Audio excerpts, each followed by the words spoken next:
ശൂദ്രൻ. തീരെ സുഖമില്ല. വാലിന് വേദനയുമുണ്ട്. വാലാട്ടുമ്പോൾ ചൂടുണ്ടോ?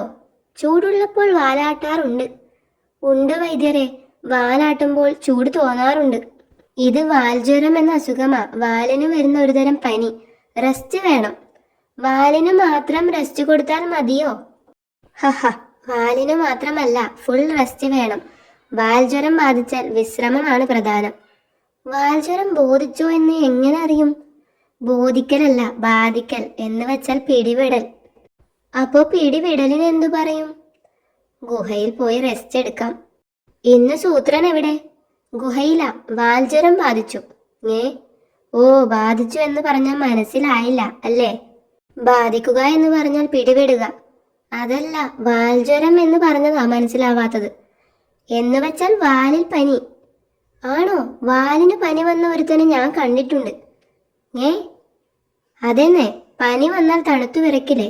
ഇവന്റെ വാലും വിറച്ചു. പക്ഷെ അവൻ ബുദ്ധിമാനാ, പനി പകരാതെ നോക്കി. അതെങ്ങനെ? പനി തലയിലേക്ക് പകരാതിരിക്കാൻ ഒരു സൂത്രം ചെയ്തു. റെസ്റ്റ് അല്ലേ?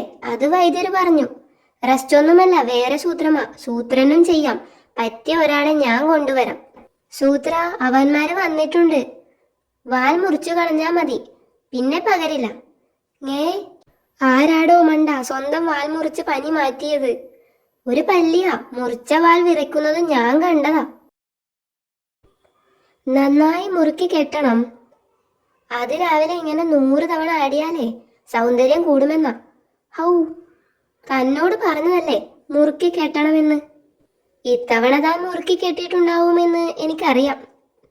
താൻ എന്താ എന്നെ കൊല്ലാൻ ഇറങ്ങിയതാണോ? ഇനിയും കെട്ടഴിഞ്ഞാലുണ്ടല്ലോ, തന്നെ ഞാൻ തല്ലിക്കൊന്ന് ഇവിടെ കെട്ടിത്തൂക്കും. എന്താ ഒരു ശബ്ദം? എന്റെ അമ്മേ, കൊടുങ്കാറ്റാ. ചതിച്ചോ? മരം വീണേ. കാട്ടുമുത്തപ്പാ, രക്ഷിക്കണേ. എന്റെ കാട്ടുമുത്തപ്പാ, നീ തന്നെ തുണ. കാട്ടുമുത്തപ്പാ, ചതിക്കല്ലേ. കാട്ടുമുത്തപ്പാ, കാത്തോളണേ. ശേരു, തനിക്ക് ഇത്ര സ്നേഹമുണ്ടെന്ന് അറിഞ്ഞില്ല. താൻ പ്രാർത്ഥിച്ചുകൊണ്ടാ രക്ഷപ്പെട്ടത്. ശരിയാ, പ്രാർത്ഥിച്ചത് കൊണ്ട് കെട്ടഴിഞ്ഞില്ല, അല്ലെങ്കിൽ ഞാൻ കുടുങ്ങിപ്പോയേനെ.